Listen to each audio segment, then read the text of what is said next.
Hi everybody, this is Fox Nomad, and today I want to show you all of the gadgets, electronics, and tech that I carry in my backpack as I travel around the world. Now, I've done a couple of these before. You can see the link here. I try to keep this list updated every time I get some new gear, and I've recently made some pretty major updates. So I wanted to take a look and show you the things I'm carrying, but not only what's in my bag, but why I actually carry that particular stuff.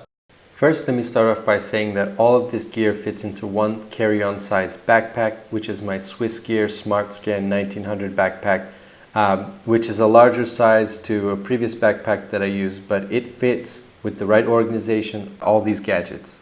I can't always get the biggest or the best gear.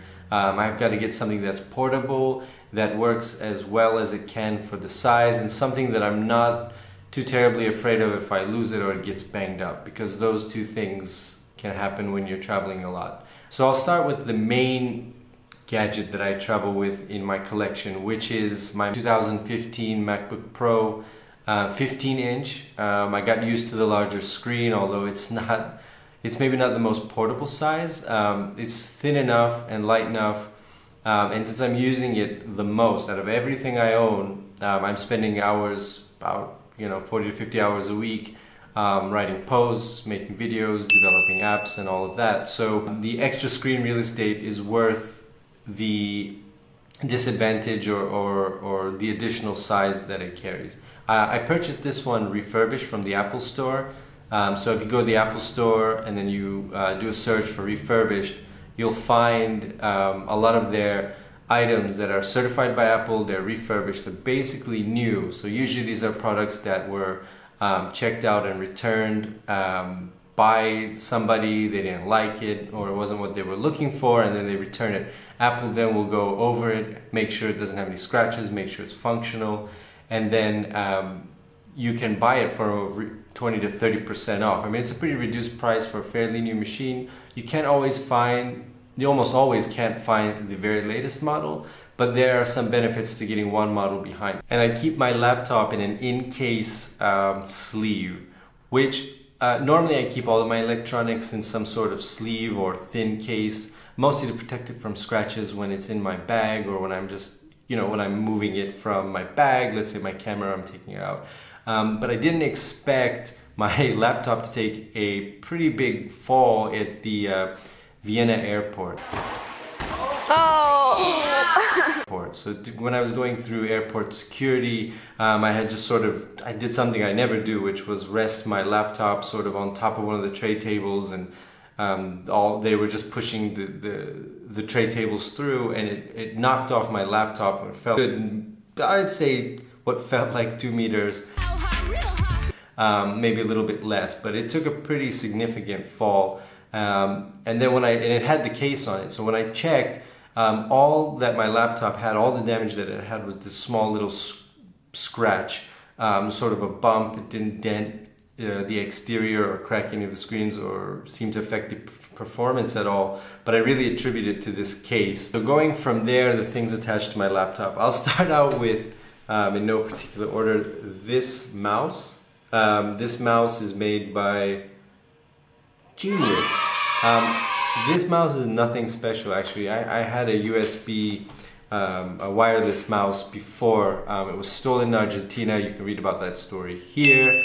So I needed a mouse right away. Also have a mouse pad for that mouse, which is this Einstein. You can see it's gotten pretty dirty.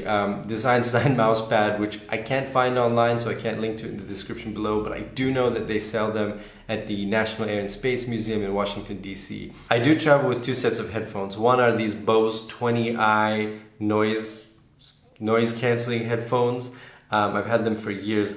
They're excellent. They still work. There's a little battery inside of the noise canceling stick here, which is supposed to run out in a few years, and you can't replace it. I've not had that problem. The noise cancelling is still working pretty well.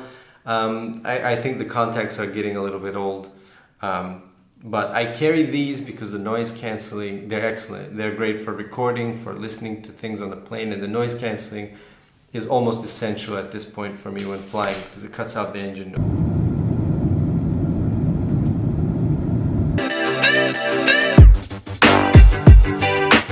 For sports, when I go running or if I'm just sort of out and about, a Bluetooth set of headphones make it much more convenient than the Bose. Also, if I lose them, I'm not too worried about it, or sweat all over them. I'm not so worried about it because these are about $20 on Amazon. That link is in the description below. These are the Tautronics. They make smaller ones now that where this huge earpiece isn't sticking out of your head. They're great. I think they're great for the price. I often post deals on these. They go on sale a lot where they're like $10, which are great for a set of decent Bluetooth headphones that you can even laundry. You can do them. You can wash them in your laundry machine. I have accidentally washed these 2 or 3 times. Still work fine. 8 hours of battery life, can't beat that.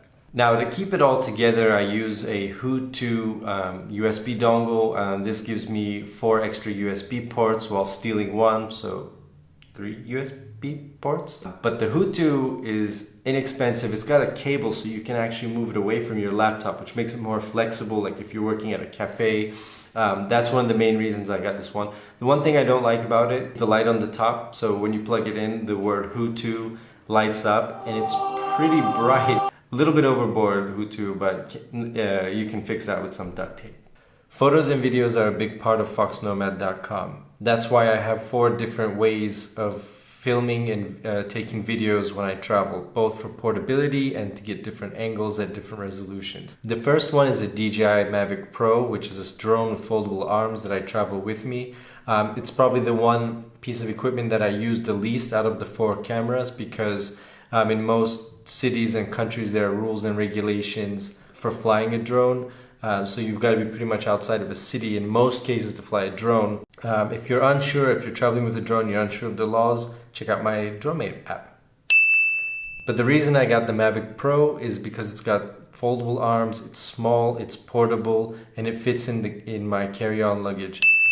Because I do have a Mavic drone, which I shoot in 4K, because shooting at any other resolution with that drone just leads to really grainy footage I've found. The resolution is so high that it's just not going to fit onto the hard drive on my MacBook, which is 500 gigabytes. So I picked up one of these. This is the Seagate Backup Plus. It's 4 terabytes. iPad Air 2, Apple Smart Case. A lot of you have been asking about what my daily driver phone is. iPhone 6s, but I also travel with a Nexus 5X. I use this one mostly for development, so when I'm releasing a new version of Wi-Fox or a new version of DroneMate, the Nexus, because it gets all the latest Android updates first, is a good device to test on. So I test on that device. I also carry an iPhone 5, an iPhone 5S, and an iPhone 4S, which I also use for testing. I also use 2 cameras. The point and shoot I use is the Lumix DMC ZS45, which is a very reliable camera. It gets about 300 to 500 shots on a single charge, and it's overall excellent. I've had this camera for several years and it's never let me down. I'd say the main weakness of the Lumix DMC ZS45 is the video quality. It's not great with videos, but for photography and pictures, it's probably the best camera you can buy for the money.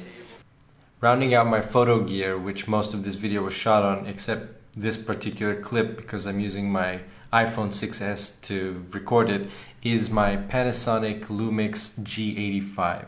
Now I really wanted to improve my photography and videography, but I didn't want to spend a lot of money for a DSLR, and I found that the Panasonic G85 is probably the best quality camera for the price. So expect a full review on that pretty soon, but I'm so far very happy with this camera. Underneath my G85 I have a Joby GorillaPod Focus, which is a great tripod because it has flexible legs which you can use to wrap around tree branches or railings, so they're very versatile. On top I have the Joby Ballhead, which allows you to make fine adjustments to the camera angle once you have it set up. Keep in mind that these are often not sold together, so you may need to purchase them separately. For audio recording, so I don't have to rely on the G85's microphone, is the Rode Video Micro, which I use mainly for its portability. It also delivers excellent sound quality for the size. And for lighting, I use the Aputure AL-M9, which is a small LED light, very effective for the size. It was the most portable LED light I could find that was actually useful. Of course, carrying all this gear means carrying all the charging cables that come with it. So I used the Cocoon Grid-It, the 10.5 inch by 7.5 inch variety. It's a cable organizer. You can also stick different adapters and so on. A few people have written me that they find the Cocoon, the Grid-It, to be a little bit cumbersome. I find it very useful. I like it because it's very flexible. In other words, I can organize it the way I want to fit in the specific pockets of my backpack. It's way better than having a whole bunch of cables that are just sort of littered around your bags, especially when you're going through airport security. Finally, I can't forget to mention the PowerStick Plus and the PowerTrip. These are two portable battery packs which I have used for years. The PowerStick Plus is a 2300 milliamp hour battery. The PowerTrip is 6000 milliamp hours, and these batteries can hold on to a charge once you've charged them for up to a year. They are extremely durable, and using both of them you can recharge a phone probably 6 or 7 times over. And both the PowerStick and the PowerTrip can serve as some extra storage. They're both capable of holding a couple of gigabytes as USB drives. I also use another piece of ancient technology, the Moleskine Classic Notebook, which is great for jotting down notes. It's low tech, it doesn't need a battery, and it's great for organizing my ideas. And also I use an Alpha AWUS036 NEH long-range wireless adapter, which plugs right into the USB port. I've written a lot about these USB adapters, these long-range Wi-Fi antennas, and I will link to that in the description below, and you can find out why they might be useful for you on your travels. And finally, as I mentioned at the beginning of this video, all of this gear fits into one backpack. That's the Swissgear ScanSmart 1900.